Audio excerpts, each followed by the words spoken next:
Welcome to another photo mishmash. I'm Christina. And I'm Toby. And this is episode 17. Pokemon Snap was the best game ever. That's our title. Did you just make that up on the spot? No, I've been thinking about it for a while. Is that what you were going to say before? Uh-huh. When you cut off like the last 3 times? Okay, fine. Okay. It was. Did you ever play it? No. Pokemon Snap? No, what is that? It was a Nintendo game where your goal was to be a Pokemon explorer. I don't think you were Ash, but you were some human, and your goal was to travel through all these different worlds. You're on rails, kind of, Okay. Games that are on rails. Was this before or after the Game Boy version? This is before. This is N64. Oh, okay. Which I don't really know. But your goal, do you understand? Do you know what your goal was? No. To take pictures of all the different Pokemons. Oh, that's... And and you were, I'm pretty sure I'm saying this right, you were scored on how well you captured them. Seriously? Like if Charizard was only half in the frame, that wasn't as many points as full-on centered. I think they wanted you to center everything. That's okay. Oh. No rule of thirds there. But Alright. Okay, well... Pilot Wings 64, that also had missions where you were supposed to photograph things. Okay. While hang gliding. It's not something I'd recommend. But that's like the idea of the GoPro before GoPros. They were so far ahead of their time. They were. Okay, so let's talk about now what... that we got that out of the way. Yep.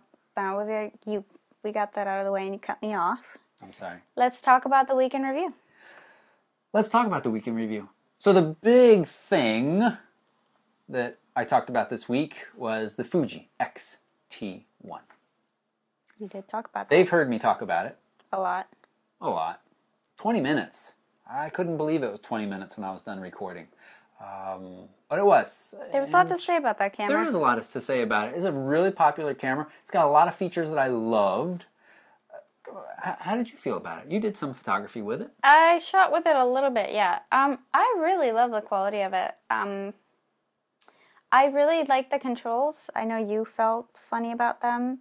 I liked the way that you can change your exposure.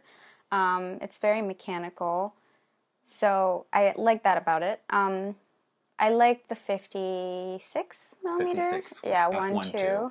That was really, really nice lens. Yeah. But even with the kit lens, I enjoyed shooting with it. It's a fixed 2.8, so it's really nice. Oh, no, not fixed 2.8. F2.8 to f4. Oh, okay. I mean, it is a kit lens, but it's a nice one. It's a very nice one, yeah. 55 f4, that's nice. So, I love the viewfinder. The viewfinder is awesome. The electronic viewfinder. When you have a lot of light. Yes. In the dark, it's pretty useless. Yeah, it gets noisy. It's not even that it gets noisy, but we were photographing an event this weekend, and normally the DSLRs that we use have a focus assist. I guess flashes do. They have a focus assist feature, and the optical viewfinders are good enough that it can pick up on a little bit more of information to focus on it, or to get focus. But this was just like complete blackness, and it wouldn't, it would focus. It actually was accurate in focusing, but if you can't see what you're focusing on, then you can't you can't compose an image. You don't know, what you're getting. So a couple of things.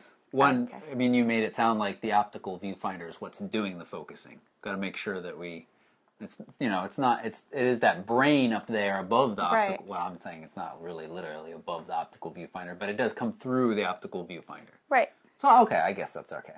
The second is, I disagree. Many of those pictures were out of focus. I looked at them. Oh, really? Yes. Oh, yes. Never mind. Well, in the back of the screen, it looked in focus. 2 to 3 out of 10. Okay. Well, I take it back then. Yeah. They looked in focus on the back of the screen, and that's never a good way to judge whether or not images are in focus. Yeah. But anyway, so the thing that I did discover is that if it did have like a dual, maybe like optical digital viewfinder, it would be a super nice camera to shoot in the dark. Like the quality of the images, when I stuck the Canon flash on there, which wasn't even like a Fuji flash, it was just the flash is a 600 RT. I was a little nervous when you did that. Yeah. Because that's not my camera. But it worked. It worked, and it was fine. Yeah, it was. And so... Kids, don't try that at home. I used it in manual mode, and I bounced it at a 45-degree angle behind me. And the picture, the quality of the light was really nice, and the quality of the images, except for the fact that they were soft because the camera couldn't focus, was really nice. So I think that there's a great potential. I don't think that the digital viewfinder technology is quite there yet, though, for low light shooting. Well, you said it would be awesome if it was a kind of hybrid optical digital viewfinder. Yeah. But for it to be optical, it would then need to be... a little bit bigger. A bigger camera. It'd be a DSLR. No, I wouldn't. Didn't the original one have an optical viewfinder? I thought it did. You mean original, like in the old days of film? No, like the first Fuji that came out. I'm pretty sure it had a dual viewfinder. I don't think so. I think it did. We'll research this. Yeah. It would have to have a mirror to bounce the light up in there, and then you're talking about a DSLR. Really? And it wasn't a DSLR. Well, I There's think... no way to get... Well, I think what we're talking about is the idea behind the rangefinder, I believe, is that you have an optical viewfinder off to the side, and then a digital viewfinder. So the optical viewfinder is not seeing the exact same thing that you're photographing, Right. so the picture's actually going to be a little bit more to the right. I think I know why you're confused, though. Okay. And that is because they do use the term dual... I can't remember exactly. No. They use the word dual when they're talking about the viewfinder. No. Okay. But do you know what they mean when they say that? I don't know what they mean, but I hadn't heard that. Okay. I did actually think that there was some kind of optical going on back before I started researching, and then obviously before I started reviewing. But the dual is that it shows you there's enough room when you're looking in there that it's huge. It just feels massive, like a massive... You're looking into a massive home theater room when you're looking in through that little electronic viewfinder. It's really nice. And what they mean is that you have that mode you can put the camera in that displays a full view, and then to the right of that, a zoomed-in view. Both of those are electronic, and because there is just a screen in there, there's no way for the information to actually physically come in, except as zeros and ones through the little wires. Bloop, bloop, bloop. That's right. Bloop. The Fuji X100S. I see what you're saying. Yes. So that did not have a electronic viewfinder, though. It only had an optical and the LCD. So we're looking at the Fuji X100S. Are you sure it didn't? Which is a very popular camera. Are you sure it didn't? What with a fixed lens. Are you sure it didn't? Mm-hmm. There may have been, maybe there's been a little bit of information at the bottom like there is with, our cameras. While Christina researches this, I will stall and talk a little bit more about Pokemon Snap. Really? No. That's what you're going to talk about? Well, I don't remember what's next because you have the iPad. You should research on something else so I can... Well, I just want to settle this now. All right, well, let me talk about this. I think it was Craig. Craig asked, I said that the image quality was better than the 70D. Hybrid optical electronic viewfinder. I was right. I'm sorry, I don't mean to be so smug, but... Oh, because you can snap it over. Okay, great. So rangefinder, the little viewfinder's off to the side. You were right, absolutely. Is off to the side. So you're not seeing the exact same framing when you're looking through optically, but then you could, flip a little switch, and then it's electronic. You turn a little screen on. Yep. We should spend a little time with that camera. We're going to come out with a third model soon, I think. I've used it very, very, very briefly. Who did you use? This is why I know. Steve had one, or maybe still has one, and I can't remember if it was Nathan. We should talk to Steve. And if it was Nathan, I can't remember if it was Nathan, but he has one, and I believe it is a hybrid. So okay. Cool. Moving on. So what I was going to say was, Craig said, how can, because I said the image quality is better than the 70D. It is an APS-C size sensor in their same size, physical dimensions roughly, as something like the 70D. It's actually a little bit bigger. But we're talking 16 megapixels versus 20 megapixels on the 70D. How can it be better, Craig wants to know. Are we skipping ahead? No, no. To reader questions? Well, yeah. It doesn't matter. No, it doesn't. Mish, mash. Right. So I wouldn't say that better is necessarily the correct term. It's just that I don't know. Why didn't you explain it? Well, I mean, I feel like all of these cameras, all these manufacturers had gone into this basically competition of like who has the most megapixels, and they started equating that with better quality, and it doesn't necessarily mean the general populace.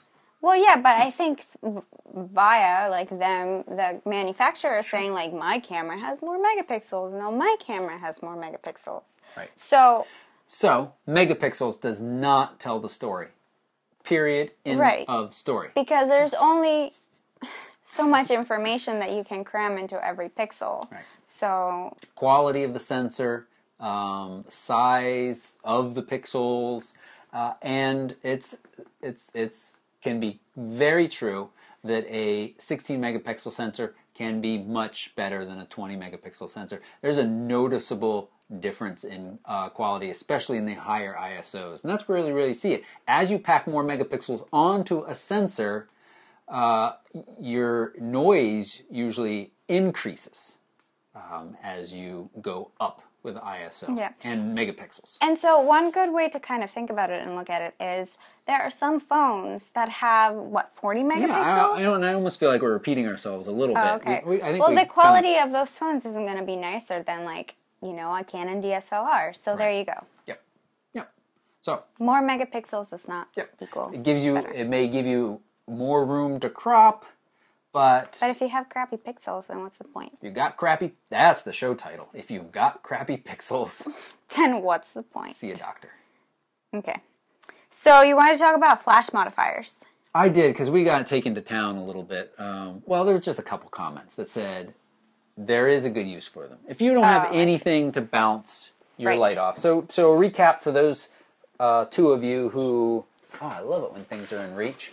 For those of you who didn't watch last week's show, we spent some time... Oh my gosh, now people are wondering if the house is really organized or if things are just laying around on the floor within reach.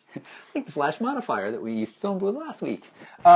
We were really harsh on these last week. And there is a use for them if you've got... Careful. If you've got nothing to bounce your flash off of. Our general recommendation was to bounce your flash. Here's the camera. Okay. I'm sorry, but... Here's the camera. Unless I'm standing right here, unless this is right here... Here's the camera. And I'm taking your picture, and this is right here, like right here. You're not going to get good light out of it. I'm sorry, but I'm not going to change my opinion on this. This is not helpful. There were a couple comments. Specifically, one was, how about the salamanders? If we were out photographing the salamanders, if we did this versus maybe this would give us better pictures. There would be more light thrown that way, just be bouncing around in this. You could just point this directly at the salamanders. But then we're going to get a very harsh, straight on flat. This will modify it some. Only if you can get close enough that this becomes a lot bigger than the salamander. Because this is a lot bigger than the salamander as it is. Like, you can get it pretty close, and it's fine. I'm sorry, I'm not going to change my mind. These things they don't seem to have a lot of value. They're what just... What do little sensors do down here? No. Huh.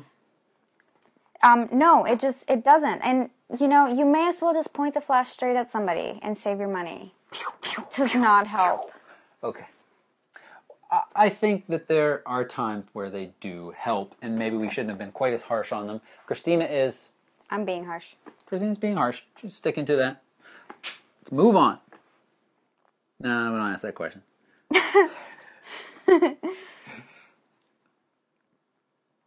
News. News. News. Okay. So two things about GoPro that I wanted to mention. One is new firmware for the camera, and I should have written down some of the things that it gave, but there are a couple new frame rates now, and a kind of new ProTune model that is a little bit of the sharpening is turned up a little bit. But my point, and also, and there's rumors. We're starting to hear rumors of a GoPro version 4 with capable of 4K video, 30 frames per second. Can you just talk about The Hobbit and how they used the GoPro on one of those underwater rafting scenes? You're sure that they did? I'm pretty sure. Okay. It looked really bad. Well, it was awesome quality, shitty quality, awesome quality, I have to beat that. Shitty quality. We don't say cuss words. What? I don't think. I just decided we do. Okay. Yeah, that was really, that took me by surprise. I was not expecting that. Just random thought that came into my head.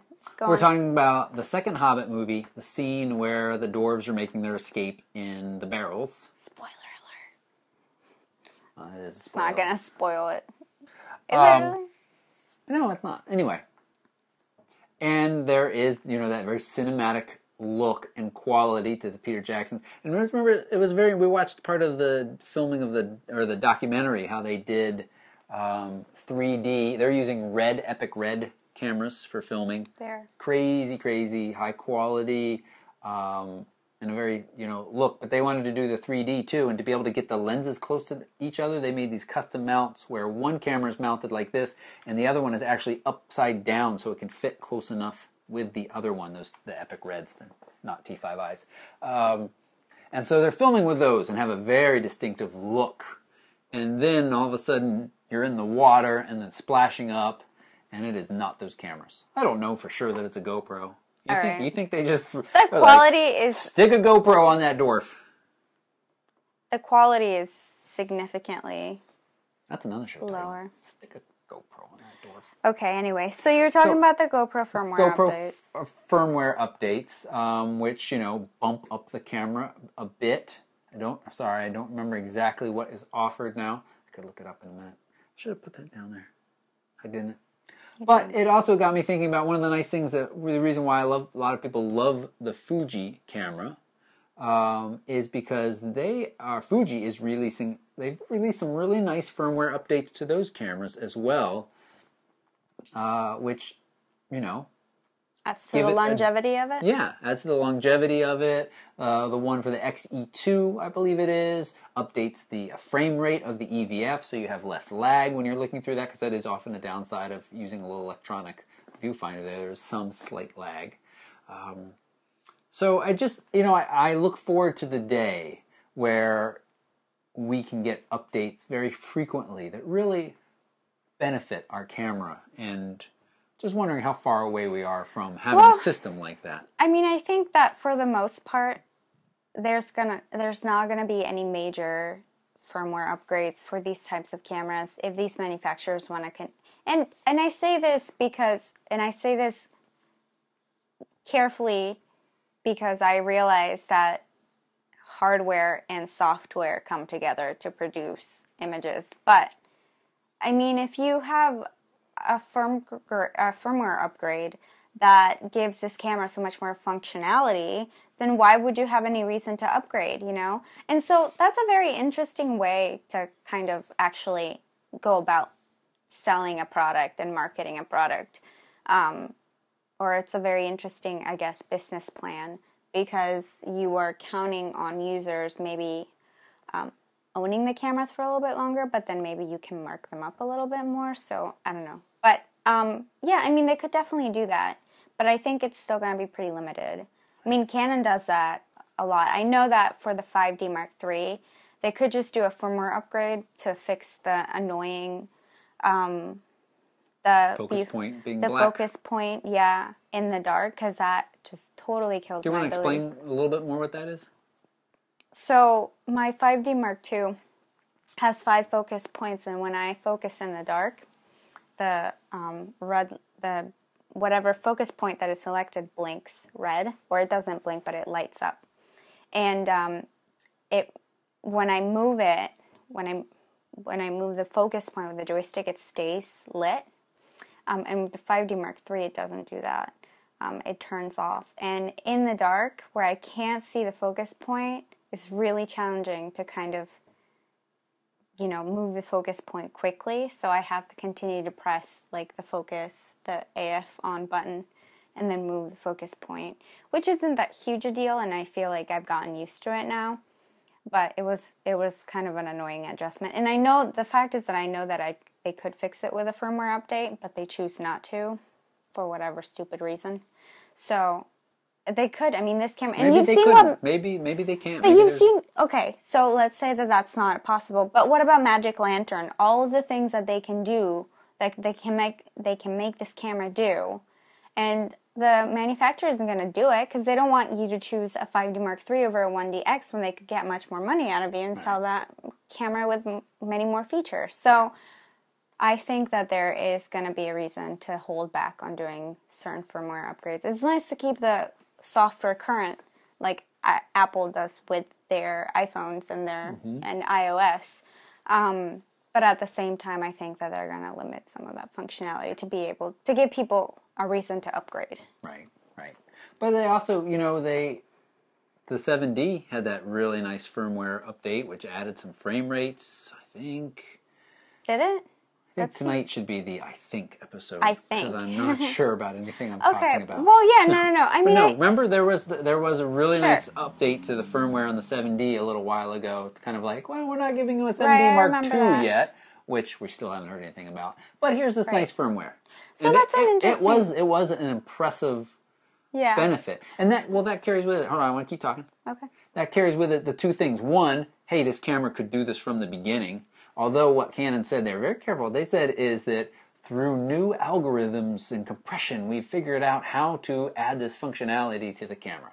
So you gotta really, or just 2 years ago, you're like, let's not give them that yet.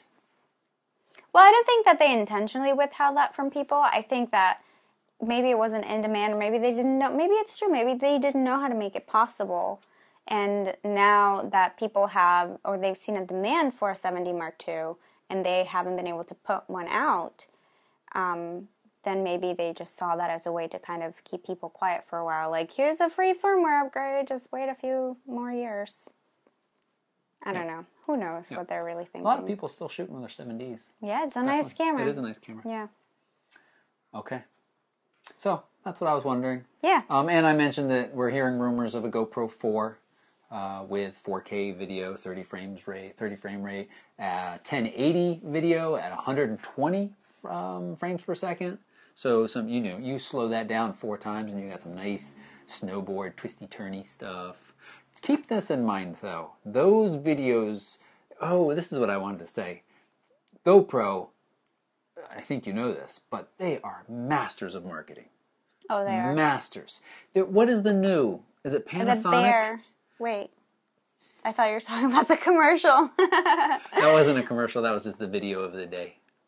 Yeah, but it is basically a commercial. Okay. Here's what I wanted to say. You watch these GoPro videos, and they are gorgeous. They are stabilized in amazing ways. The colors, the clarity. Wow! And then, what is it, Panasonic or Polaroid? I can't remember. I think. Recently released kind of their action cam. And it's different in that the camera... That's Sony's. No, Sony's got their stuff too. But I want to talk specifically about... It's one of these two that recently released their camera. And it's like the camera's on the end of a cord thing. And the pack and the power is someplace else. What is their promo? Their promo video is like some dude walking around Italy. It's jittery. He sits down at a cafe and starts chatting up a girl. Yeah. It was like, what? This is what... Sex sells people. But it wasn't even sexy. Sex sells people. Did you even see it? Well, I did see it actually. You just decided. No, I did see it. And it had some, it was implied that because he owned that camera, he was more likely to approach girls. It was totally implied. we got to pause for 5 seconds for the we didn't shoot this with 2 camera break. Okay. So you just keep everybody distracted with your sex sells discussions, and we are right back at it just like that. That's all you got to do every 29 minutes. Anyway, so you were talking about their lame ass commercial. You're just cussing up a storm tonight. Your mom's watching. I'm gonna stop. I'm sorry.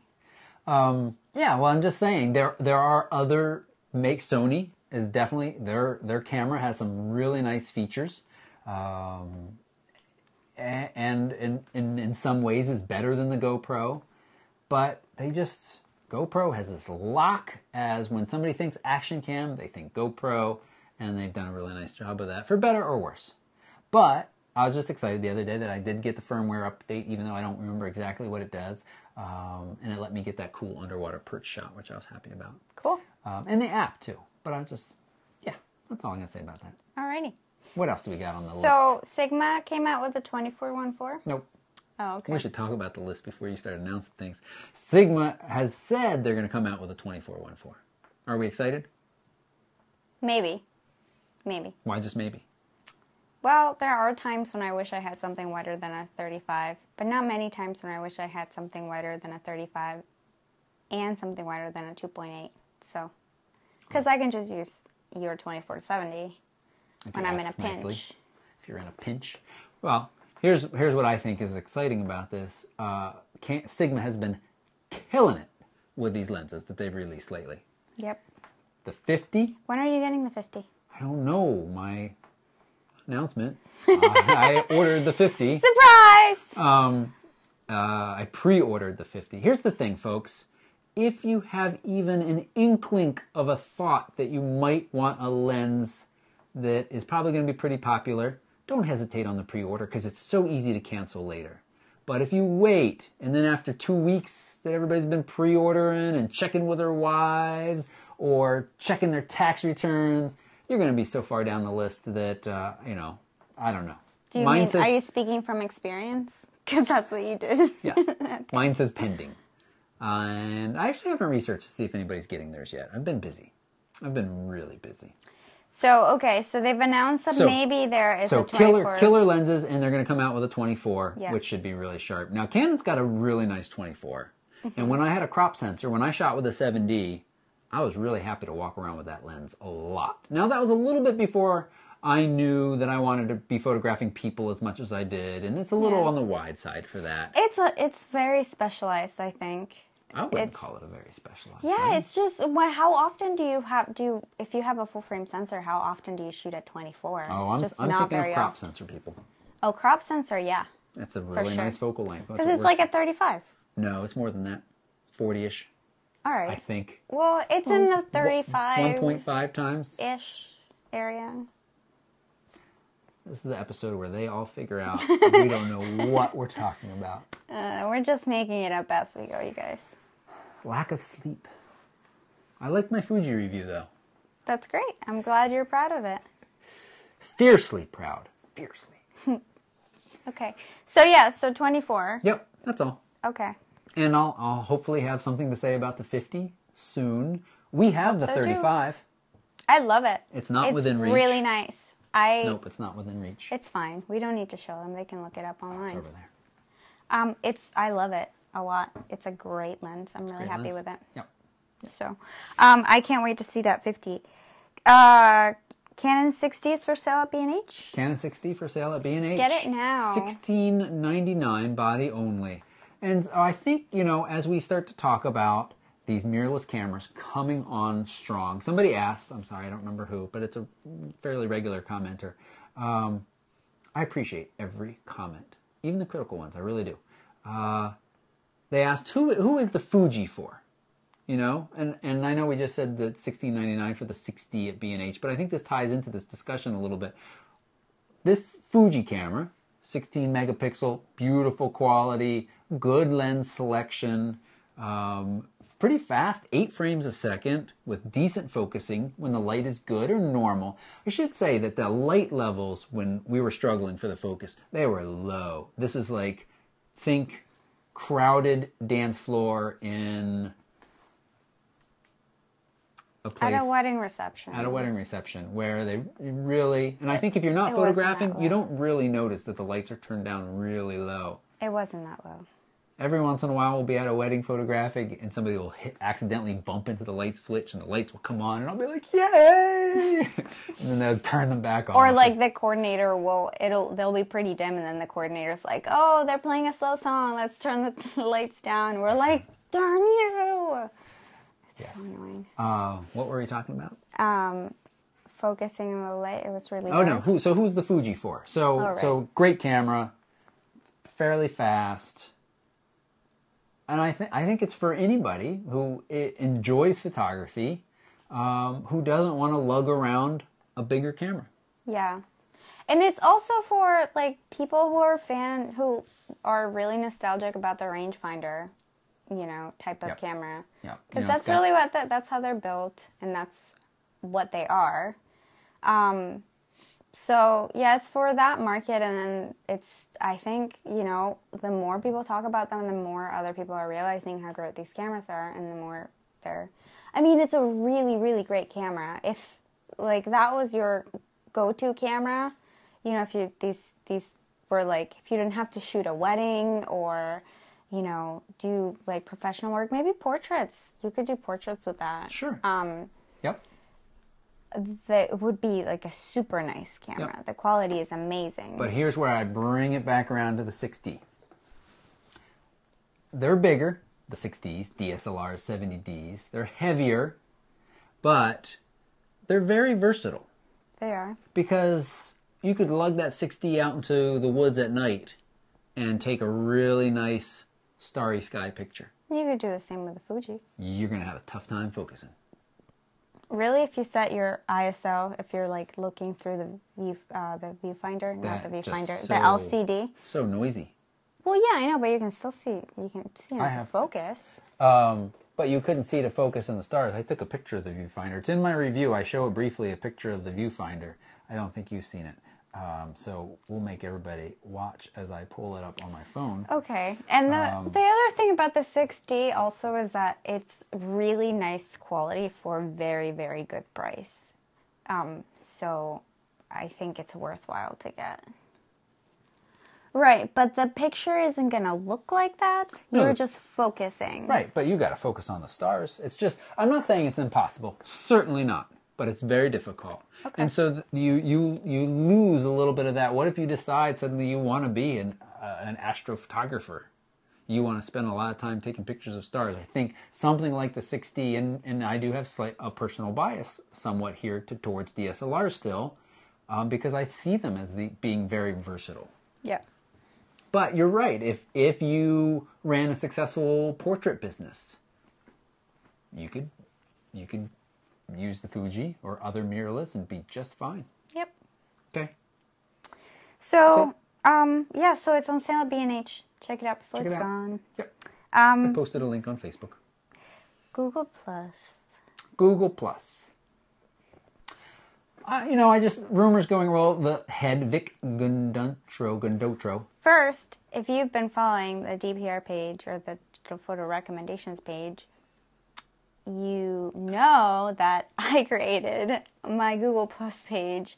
Well, I had one, but now I actually updated it and linked it to my actual Google Plus account. So I started to manage it a little bit more. And I did so as Google Plus was announced to be dying, so my timing was great. Here's what I'm going to say about this. It's somewhat exaggerated. I don't think so. Can I just say that from the very beginning, and because you give me a hard time about this, because I like to say these things, but I knew that it wasn't gonna last Google Plus. It was like the Google Wave thing. Do you guys remember Google Wave? I do. Yeah. Loved it. No, you didn't. Did you really? It was really neat. Okay. Well, it wasn't neat enough for it to last. That is great that you said that, because you know what? We're going to just turn this into a tech podcast. Let's not do that. You love to talk about tech. I don't. There are aspects from Google Wave that we're using today. Google Docs, that real-time typing. Sure. So I think I think Google Plus is... I think Google Plus is Google's attempt at being Facebook, and they didn't do it right. Yeah. But I think that it's not going to go away.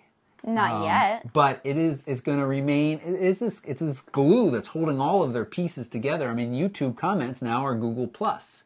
So in that respect, it's not like they're not going to decouple that. Sure, they're not going to take that back. Okay. No. In 2 years, let's check back to this podcast and talk about episode 17. In 2 years, what episode will be on? I'll be so old by then. It doesn't matter. I will have been right. That is all that matters. So yeah, I mean, I don't think it'll die anytime soon, but I just don't think it had... Well, here's my question for you all. Do you care? Do you care that Google Plus may or may not be dying? The head has left. People are talking about it, Google Plus being a ghost town. Here's what's interesting. I think some people are missing. One of the original articles was that basically the area where the people are working on Google Plus is a ghost town. They've all been reassigned to other apps, functions, stuff within Google. And then other people are taking that to mean the digital space of Google Plus is a ghost town. Right. Yeah, and so... I'll say this, I love Google Plus Photos, the sharing. I don't spend a ton of time there because I feel like I have a limited amount of time. I built up this community on Facebook. Right. And that has the audience that I want to reach. But Google Plus has a really big, dedicated, focused group of photographers. Yeah. And it is a nice place to share pictures. I love the auto backup. I'm pointing down to my cell phone.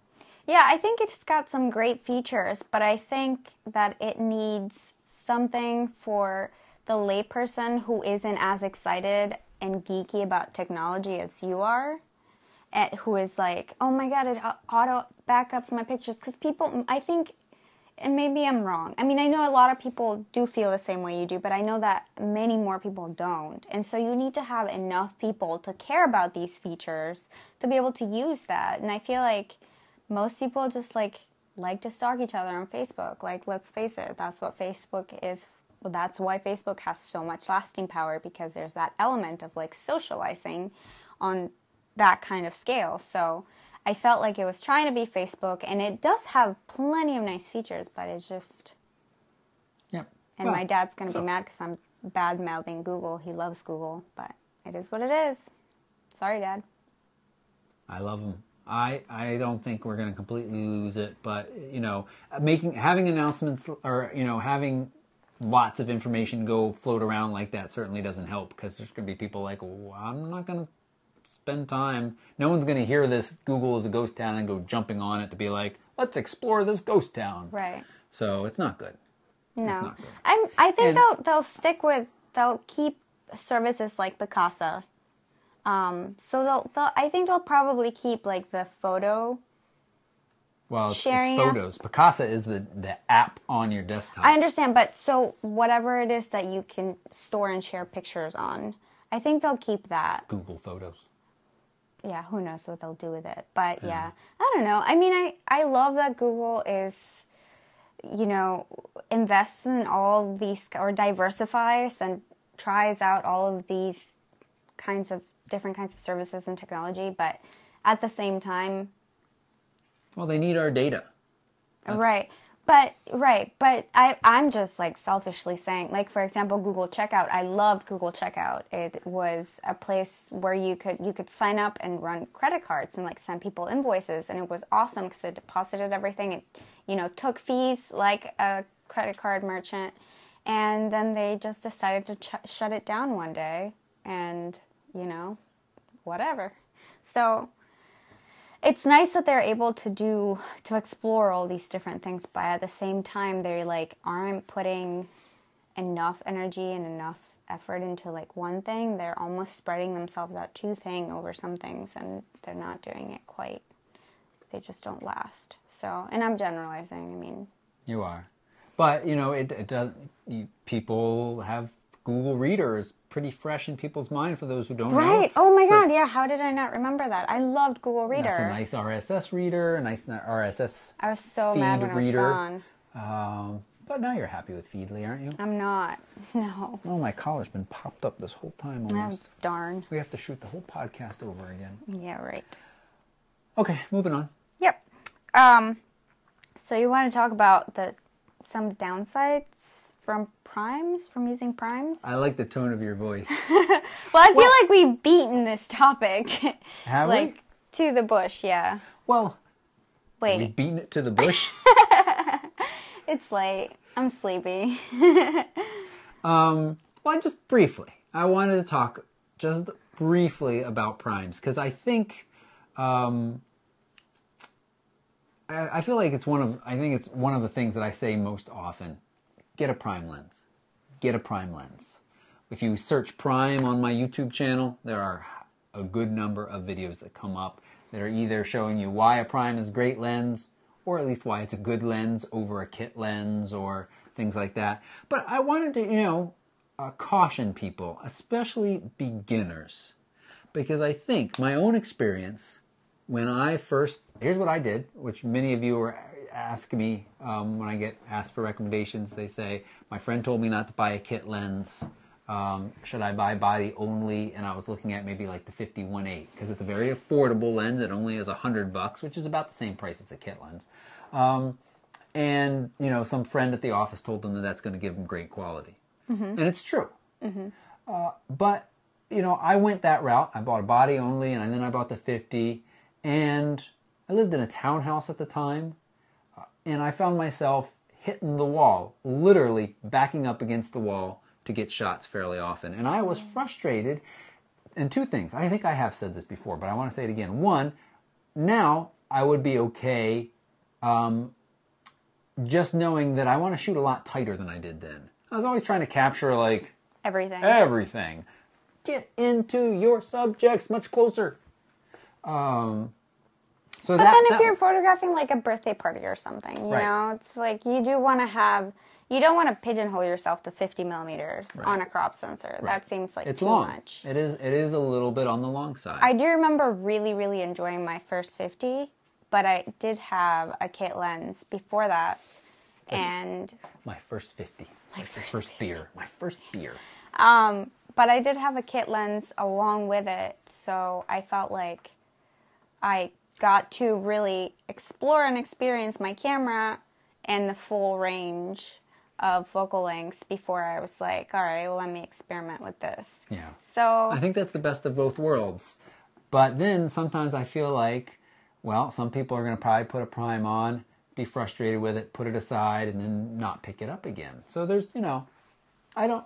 Well, that's what we're here for, to encourage you not to do that. Yeah. Put that prime back on. Put it back on. So, yeah, not many downsides to shooting to primes. I mean, there's the narrow focal length. Right. Well, the fact that you're confined to one focal length. If you go walking around town, suddenly, golden eagle flies over. Even if you've got the 50 millimeter on, it's going to be this tiny little speck. Right, and that's the other thing. It's like you can zoom out when you're in a small space, but you also can zoom in when you're too far. So you're sort of stuck at this 50. Run closer. See, the thing is you have to climb up the building to get closer to the bird. With primes, you have to be very conscious about what you're photographing. You have to be, very, just have a lot of intention behind what you're shooting. And so that you do need, if you've never shot with a DSLR before, I would definitely recommend getting a zoom lens before you get a prime lens, so you can, and I know that, realistically, maybe not a lot of people can have both at once, so maybe just, like, save up for it, or, ask for it as a Christmas present, or, I don't know, rent it, or something like that. From Lumoid. Mm-hmm. Right, so, but, yeah, you definitely... I think getting a kit lens, and most kit lenses these days are quite good, and a prime is a great way to go. If you can get both of those at the same time, it's great. If you could only get one, would you say get the kit lens or get a prime? I think so. You would? Yeah. If you have a full frame cropped sensor, then I would say that, because there's not a whole lot of stuff I can shoot with my 85, like in this room, in general. Like, you have to have enough room behind you to be able to get... And I know that I go back and forth and, like, totally flip-flop on this, because I've said... Flip-flopper? I'm a flip-flopper. Because I've said, in the past, I've said, like, just really try really hard to change your composition. And it does. I mean, that really does help, and it has challenged me in the past. But I find that I really love the 50 on my full frame. So if you had access to, like, a 35 sort of focal length on the crop sensor camera, then that would be a little bit different. Yeah. But and that's one of the things I really like on the Nikon side, folks. You guys have that 35 f1.8. And we don't talk about that enough. I talk about it a lot. Okay. Yeah. Every single person who comes to me and says, I'm thinking about buying a D5200, D5300, I say, great, go ahead and get the kit lens and get the 35 as soon as you can. Awesome. And on the Canon side, there is a 35 f2. And, you know, it's not actually that much more. But it is a little bit more, and it's f2. So it's a little like, ow, ow, salt and wound, paper cut, salt, paper cut and lemon juice. All right. Well, that's enough of that. All right. So, RAW versus JPEG. Yeah, I feel like you've talked about this a lot, too. We've beaten this to the bush a lot, too. I don't feel like we have. Really? We tell people to shoot RAW, but... so much for this podcast being short. I don't think we ever said it was going to be short. We cut that out or put it in the bloopers at the end. Now it's in it. Because you're like, shortest podcast ever. That's not what I said. And I was like, weakest title ever. All right. We're wasting time. Well, I just, you know, again, somebody asked me today about RAW versus JPEG, and I have a video, my first reader questions video, where I was in the canoe paddling around answering questions. I like that video. That's such a you video. That's why I like it. I can row a boat canoe. Okay, moving on. Go on. And I talk a little bit about the two. And also we mentioned this last week with Ken Rockwell, you know, discussion. But, you know, I do think you should shoot RAW. But I was going to ask you, I'm going to put you on the spot. You are an excellent photographer. Thank you. You get your exposure right most of the time, a large majority of the time. And at weddings, you do a slideshow during the wedding. So you have this time crunch where you need to take the pictures that you shot at the beginning of the day, usually like getting ready, the ceremony, and some couple portraits. Yep. Okay, a couple pictures. And we have videos that we talk in more detail about this. And then you download them, usually during dinner while you're also shoveling food in your mouth. Multitasking. To the computer. And if you shoot JPEG, that would happen fairly fast, noticeably faster than if you shot RAW. But yet you still choose to shoot RAW. Why? I am not totally, no, okay. So I prefer a RAW image over a JPEG image because they have a lot more latitude and flexibility in terms of the editing afterwards. So I can manipulate a RAW image way more easily and way more than I can manipulate a JPEG image.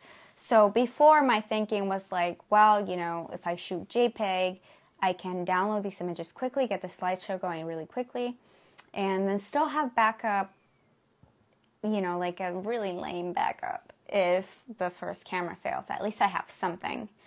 But then I had one camera fail after an engagement session, like completely fail, and it was really stressful. And then I decided that I am not going to risk a whole set of... What happened? Failed? It just got corrupted. Like, the data was corrupted. I thought we told people we've never lost images. Oh, I didn't lose the images. I was able to recover them, but that was really stressful. Oh, okay. And I was able to recover TIFFs, not RAWs. Okay. So TIFFs are still large files that you can that hold a lot of information, but they did not work, or they did not respond the same way that RAW files did when I edited them. Right. And so malleable. So I'm not ever going to risk that again, and I'm going to prioritize backing up my clients' images safely over the slideshow, and it's just going to be more of a time crunch. So that's why I shoot RAWs. Okay. However, if you don't have the capability to edit RAWs, then I wouldn't shoot RAW. Well, that's the other question. So someone's sitting out there thinking, I don't want to have to edit every picture. I didn't shoot JPEG. But, well, that's the thing that I say about Lightroom, and this is when, truthfully, it's Aperture first, but it doesn't matter. Using a program like Aperture or Lightroom that can easily digest RAW files made the difference for me. That was when, prior to that, I was like, oh, these are special pictures. Let me change to RAW, take some pictures in case I screw up, and then I'll shoot JPEG because I don't want to edit all of them. Then this program came along where it didn't care if they were RAW or JPEG. It brought them all in. It showed them all beautifully. And I could just hit export button and they all went out to wherever I needed to put them, just like if they had been JPEGs before in a weaker program. I guess if you compare the image, the file size between the JPEG and the it's RAW. Significant. Is that what you're going to say? No, I was going to say they're virtually the same. They're very close. Oh, no. Are you serious? Ooh, something I'm right about. Are you serious? Yeah. They're very close. Like full JPEGs and full RAW, the image. I mean, the file size of the image? Yeah, I'm pretty sure. Got a card in here? No. Now I do. Everything's in reach. That's the other title for tonight's show title. Okay, so I am going into the menu. The battery's dead. That's great. Okay. Another camera in reach? Yes! Another camera in reach. No battery in it. Can you reach a battery over there? What battery do you need? LPE6. Oh, okay. Okay. So, they throw out information right away. So I am going into pressing Q. Oh, the card's full, of course. Menu.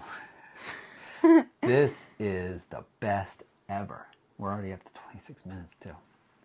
Okay, maybe we'll cut this part out here. And we're just going to skip ahead to, okay, menu Q. I'm going to shoot a RAW picture. Okay? Can you shoot both? 26 megabytes. Now I'm going to press Q, change RAW to large JPEG, fine image quality. 5 megabytes. Oh, okay. I was way off. Yes, I was right. Yeah, so the difference of 5 megabytes versus 26 megabytes. Yeah, so okay. Yeah, if you're not going to edit them, then I do see that as a benefit. If you're not going to edit any of them at all. And if you are going to edit them, I mean, even after you edit them, like, you shouldn't keep... I know that this is totally hypocritical of me because I'm really terrible at doing this, but you shouldn't keep the RAWs forever. I mean, you should... You should do whatever you want. Well, this is what we started talking a little bit about last time, is like, how do we manage all of this data? And we asked some folks, you know, what do they do? Yeah, I mean, if you want to, like, say, conserve space and not have to buy, you know, like, terabytes and terabytes of data as you shoot more and more pictures, you should really carefully curate your gallery of images. And then you should also probably compress the files to a lossy DNG. Just another valuable piece of information that I learned from my friend Steve. He converts all of his images to lossy DNGs after he's delivered all the files. Right. That's to Adobe's archive them. digital negative format, and it saves about a third. So instead of 26 the files megabyte are raw, a third of the size. I'm sorry, they're still like it saves a third of the size. So they would be like 18 or so. I thought that they were a third of the size, not saved a third. Pretty sure I'm right about this too. Either way, it's a chunk. It's a chunk of space, and the editing capabilities don't change, like, at all that we can tell. So, so why not convert to DNG when you import? Which is a question I've gotten before. Oh, okay. Yeah, I don't know. I guess it's just like you do what you know. You know what you've been doing for a while. You get in that groove. Right. So anyway. Hang on. So yeah. So okay, RAW versus JPEG. Okay. Right. So well, I disagree, and I say, you know, unless you have a strong aversion to RAW, go ahead and shoot RAW, because especially as beginners, I think it's a nice safety net, and it's just got more information in there. And there's a woman who sent me a very special picture to her. That she just had messed up the exposure. It was very overexposed, and it was a JPEG, and there was really no saving it. There were large areas that were blown out. I guarantee if that had been a RAW picture, that could have been a good picture. Yeah. Okay. I mean, it does have more latitude, but if you overexpose it, it's not like film. Like, you can overexpose it and blow out highlights that aren't unrecoverable. Yep. So, But don't go nuts overexposing opinion, everything. No. I'm not saying that. That's it. We're good. So you have a YouTube link. Nah, we'll talk about that next time. That's good to talk about. All right. Well, and we then talked about all those other things, and we'll spend a few minutes picking a Flickr picture each. We enjoy that, and we're looking forward to our critique on Sunday again. Mm-hmm. That's it. Hey, if you watch this whole thing, thank you. There are some of you out there. We appreciate you. And that's all I got. If you haven't already, please subscribe. If we haven't hit on the right title for this video, let us know with a better title down below. Christina cusses a lot. We think. What were the other ones? We think. I don't remember. Everything's in reach. Hey, I think we got some bloopers. They're Stay all tuned. pretty lame. You should hear what she said. Stop it. Goodbye. He's bluffing. Bye-bye. Bye. You're not using those bloopers. Hi, Mom and Dad. Here are your bloopers. I'm not using that. Okay, are we ready? We're ready. Okay.